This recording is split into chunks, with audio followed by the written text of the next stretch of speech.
Hello there everyone, and welcome to another edition of Lydia's Crafty Corner with me, Lydia, in my little crafty corner.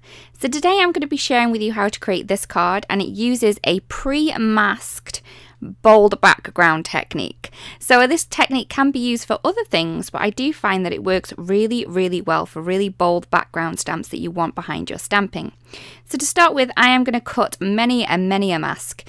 So I'm going to be using the dies from the Indoor Garden stamp set because I'm going to be the die set because I'm going to be using the stamp set.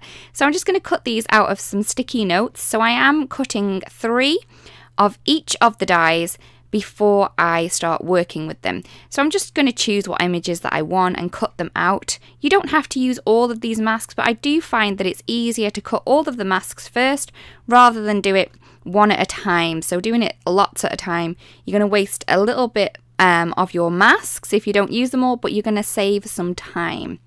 So once I have them all cut, I'm then going to add these onto a card panel. You could just do these straight onto a card base if you wanted to, but I've just chose to use a card panel. Now my sticky notes aren't as sticky as I wish them to be, so I'm just going to be using a little bit of the tape from the Altenew tape pen, and if you want to take some of the stick off, just pat your fingers on it a little and it will take some of the sticky away. But I do find that it works quite well. Just using a tiny bit, and then it kind of makes it into a repositionable adhesive. If you press it down really firmly though, these are going to stick quite hard onto your card panel. So this technique here, I'm just kind of arranging them where I want to stamp them later on. Now you could just do it like this if you wanted to. So maybe you just wanted to create a background, but you weren't sure of where all the images were going to be placed. So you could just do this as a plan first and then do your stamping. You don't even have to stamp the background, the bold background behind. So this is going to work really well if you don't want to commit to stamping before you figure out where all the pieces are going to go. It's kind of like a jigsaw. I'm just popping them in and just moving them around if there's a little bit of extra space that I want to maybe go into. So once I'm happy with all of the placement, I'm then going to do some stamping in my background.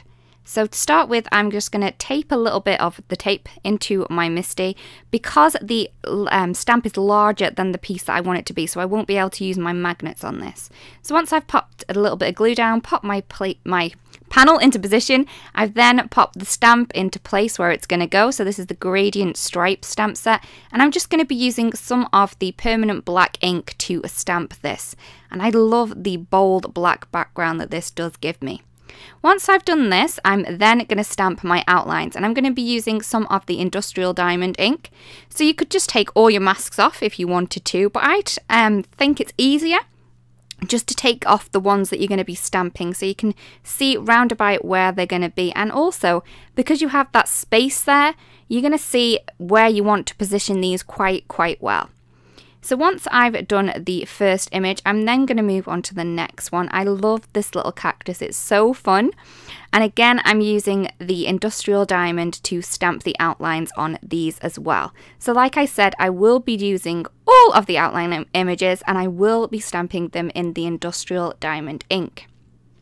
So once I've finished with that cactus, I'm going to move on to another one.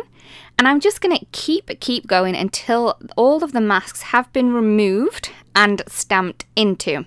So there was a little bit of glue there, but all I'm going to do is I'm just going to take my sand eraser and I'm just going to get rid of that adhesive. So it gets rid of that adhesive really well. So if you have a sand eraser, it works pretty well for this one.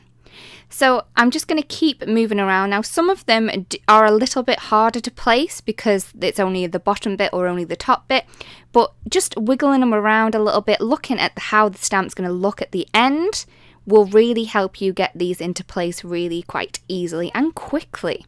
Because you already know where the placement's going to be, it's easier to stamp it like this. So once I have then finished with all of the outlines, I'm going to move on to the leafy portions. So I'm going to be doing the big rubber tree plant first, and I'm going to be using the olive and the moss for the images on here. So we have a base layer for the leaves, which I'm going to be doing in the beautiful olive, and I'm then going to move on to the second layer and I'm going to do these in the moss as well. So I have chosen to do all of the green elements or the leaf elements on this card using 4 different greens. So I'm going to be using bamboo, parrot, moss and olive in different combinations just to give me a different look and different depth of colour with each of the images. So for the next one, which is just these 3 little leaves, I'm going to be using the lightest, which is the bamboo, and I'm just going to pop these into place and they fit on so easily. Next up we have the parrot, and I'm going to be using this for this beautiful little cactus here. It's just so fun and it does make me smile.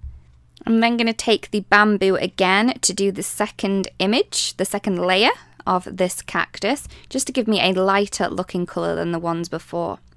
Next up I have the beautiful parrot again, and I'm going to be stamping these leafy branches into their little pot using that colour, and I'm then going to move on to the moss. Sorry, the one that I used before was the olive and this one is the parrot.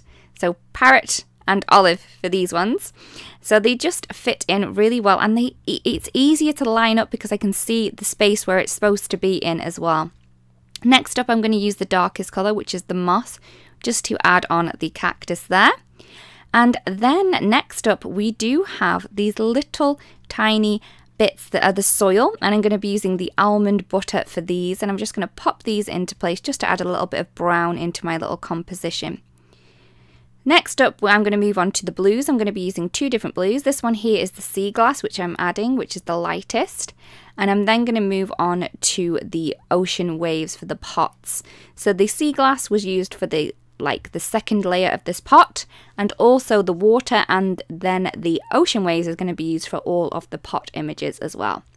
So I'm just going to stamp these all into place, and then once that is done, my background is then complete. So as I just did this onto a panel, I'm going to adhere this onto a card base using some of my Altenew tape pen. And then I have a sentiment that I've stamped from the Potted Plants stamp set onto a piece of jet black cardstock using some pure white embossing powder. I've cut one of the edges at a little bit of an angle to add some more interest, and just pop this on using some foam tape. So there is the card complete. I really do hope that you've enjoyed the technique and that you've liked the video as well. It would be great if you do use this technique to share it with us, because we would really like to see what you come up with. So again, thank you so much for watching, everyone. We really do hope that you've enjoyed the video. If you don't want to miss out on any videos that we do upload to the channel, it would be great if you do subscribe. Again, thank you so much for watching, and I'll see you again really soon. Bye bye.